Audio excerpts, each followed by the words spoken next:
మనసులో ఇతర ఆలోచనలు లేకుండా, చింతలు లేకుండా, శాంతంగా, రంది లేకుండా హాయిగా ఎలా ఉంచుకోవాలని భగవానుడు ఏమని చెప్పాడో తెలుసుకుందాం.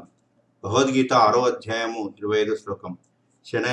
శనైరుపరమేద్బుద్ధ్యా ధృతి గృహీతయా ఆత్మ సంస్థం మన కృత్వా న కించిదపి చింతయేత్. ఈ యొక్క భావాన్ని గ్రహిద్దాం.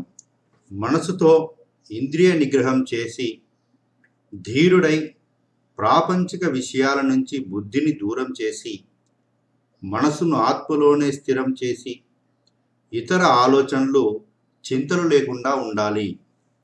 మనసును ఆత్మలోనే స్థిరం చేయాలి. ప్రాపంచిక విషయాల నుంచి బుద్ధిని దూరం చేయాలి. మనసుతో ఇంద్రియ నిగ్రహం చేసి ధీరుడై ప్రాపంచిక విషయాల నుంచి బుద్ధిని దూరం చేసి మనసును ఆత్మలోనే స్థిరం చేసి ఇతర ఆలోచనలు చింతలు లేకుండా ఉండాలి.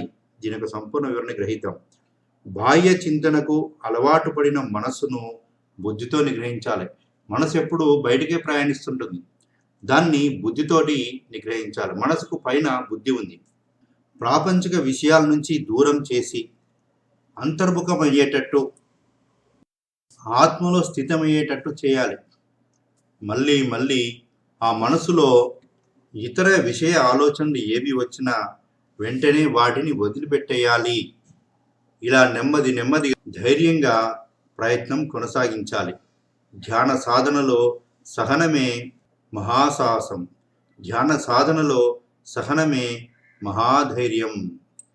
మరి ధ్యాన యోగ సాధన చేస్తూ, ఆత్మ విచారణ చేస్తూ, మనసును సరికాని విషయాల వైపు వెళ్ళనీయకుండా అరికట్టి బుద్ధితో నిగ్రహించి మరి మనసుని ఆత్మలో స్థితమయ్యేటట్టు చేసుకోవాలి.